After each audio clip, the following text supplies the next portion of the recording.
I'm very excited. I got my lav mic today, right before I left for work, and I leave tomorrow. I leave town tomorrow. Only for a few days, but I want to get this initial video out of the way now.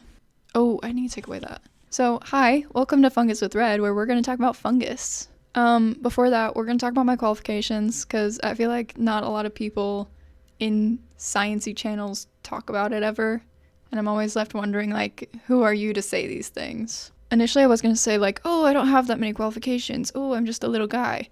But, like, compared to some people talking about mycology on the internet, I have a lot of experience, which is pretty great. So, first of all, I've been foraging for mushrooms since I was 8 years old. I know it's not much, but it is there. I also almost have my bachelor's in biology. I have been working on that since I was 16 years old. I'm now almost 20 years old, which means it's almost bachelor's time. I'm almost graduated. I worked in Dr. Biddy Roy's lab at the University of Oregon, where I got to work under PhD student Heather Dawson and her amazing truffle dogs. You should go follow them on Instagram at Truffle Goldens. I genuinely learned so much from that experience, specifically about truffles, which I knew next to nothing about at the time. So I really recommend you go check out her Instagram because you might learn something. And also, those dogs are ridiculously cute. I have also presented at the University of Washington Undergraduate Research Symposium in May this year, so 2025, using fungal observations at Green River College to determine the ecological makeup of the environment around the college, because it's in the middle of the woods and it's awesome. Green River College is where I got my associate's degree. Honestly, I think everyone should go to a community college for their 2-year. And last but not least, I'm currently applying to grad school to study mycology, either in an evolutionary sense or in a botany and plant pathology sense.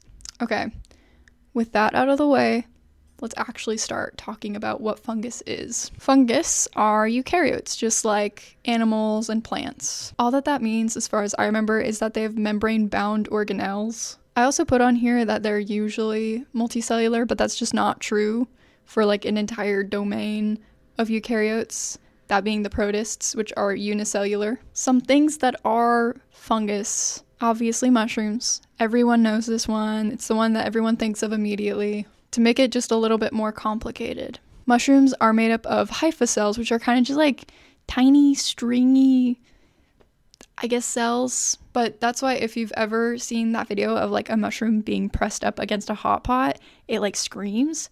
It's because there's a bunch of tiny itty bitty tubes, because it's literally made up of strings, basically. A mushroom is strings. Lichen. Lichen is also kind of a fungus. Lichen is a weird symbiosis between a cyanobacteria or an algae and a fungus. And that's why they grow so slow. It's because those two together, they're kind of weird. They also form these little microscopic habitats for bacteria, and I think that's really cool.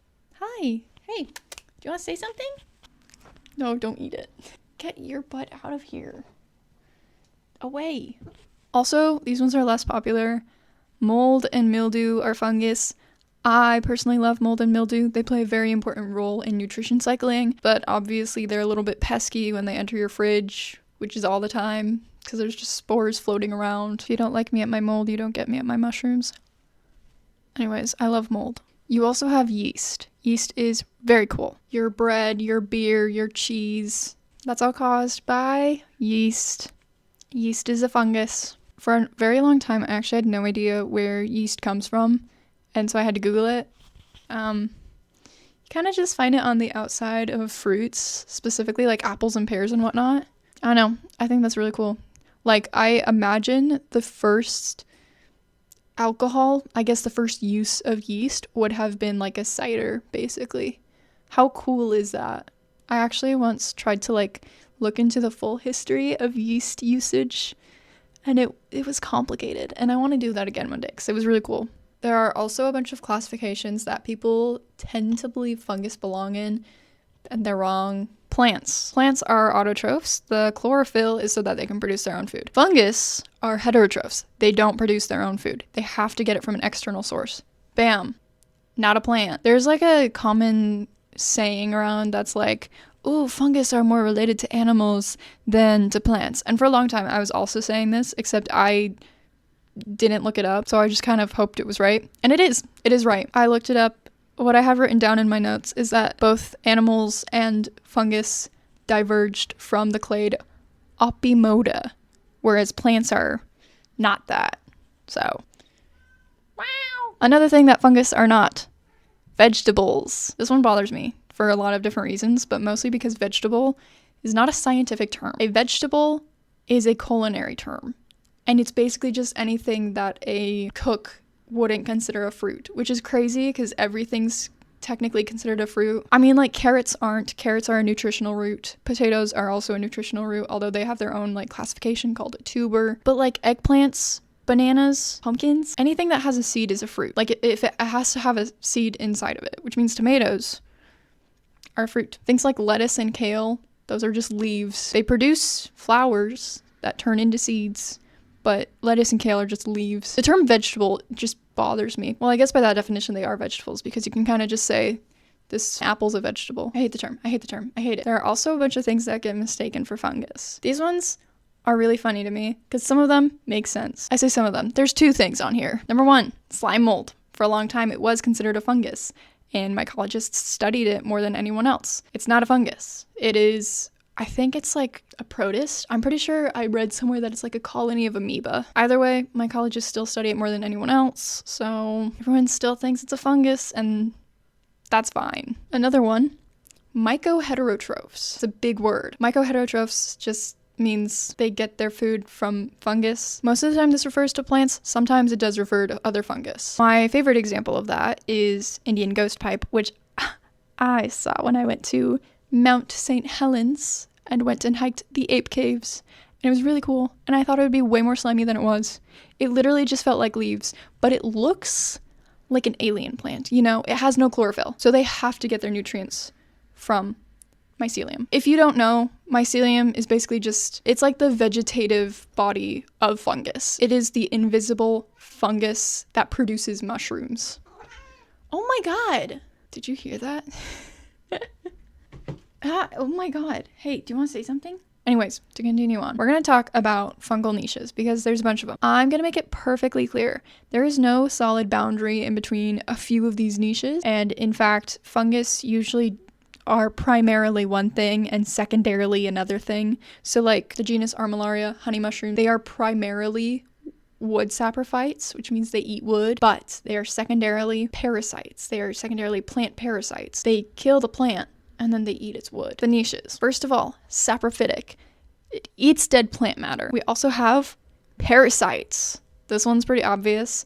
Parasitizes on another organism, usually plants, but in the case of cordyceps, also ants. Or I guess just like insects in general, but mostly ants, which I'm gonna make a video on cordyceps in the near future because The Last of Us has really made cordyceps popular, and not necessarily in a good way. People are very scared of them. Okay, next we have symbiotic relationships, which there are several kinds. I've covered maybe like 3 of them. First of all, we have mycorrhizal, which just basically means that they're in symbiosis with plant roots. There are so many different kinds of mycorrhizal relationships. My favorite is ectomycorrhizal. It's pretty well studied. It's kind of like the central focus of mycorrhizal studies right now. You've also got your arbuscular mycorrhizal or endomycorrhizal, depending on who you are. You got your ericoid mycorrhiza, and there's a bunch more.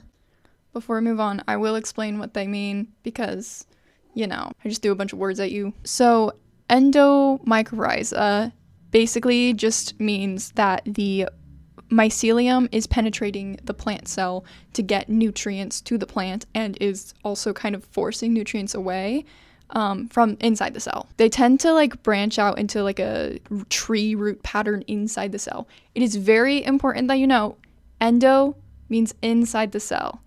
Endomycorrhiza / arbuscular mycorrhiza, synonymous. They're synonymous. You also have ectomycorrhiza, which means that they like surround the cell and slowly give nutrients and expect the plant to just give them nutrients. This one kind of guarantees the plant's health takes priority. It's really cool. A lot of the mushrooms that you see fruiting from like the ground actually end up being ectomycorrhizal species. That does not mean they are ectomycorrhizal right then and there, because they could be a saprophyte of some sort, but usually they have the ability to be an ectomycorrhizal species. There's also endo-ectomycorrhizal, or it might be ecto-endo, and it's a mix of the two, and it doesn't make a whole lot of sense to me. And then there's ericoid mycorrhiza, which refers to ericaceous plants, which is just your orchids. I have a correction to make. Ericaceous plants are your heathers. I'm thinking of orchid mycorrhiza, which is different. The other stuff I say about ericoid mycorrhiza is still correct. If I recall, those are the ones that penetrate the cell and like form a swirly, I think. Yeah, it forms coils. I was right about that. I've actually seen ericoid hypha cells in a lab when I was working in the mycology lab. It was really cool. I'll pop a photo up. It looks sick. Although I will say, when these mycorrhizal relationships are formed when the plant is too young, this can actually become a very parasitic relationship. It's a whole thing. There's a PhD student at the University of Oregon by the name of Ethan Torres who is studying this effect a little bit. Not fully. There's more to it than that. But I learned about this from Ethan Torres. Torres? I don't know. You also have your endophytic fungi. Remember what I said about those boundaries being very not clear? Yeah. Some mycorrhiza are endophytic. Actually, I think all mycorrhiza are considered endophytic. What I was going to say about those boundaries is that endophytes can be either parasitic or symbiotic.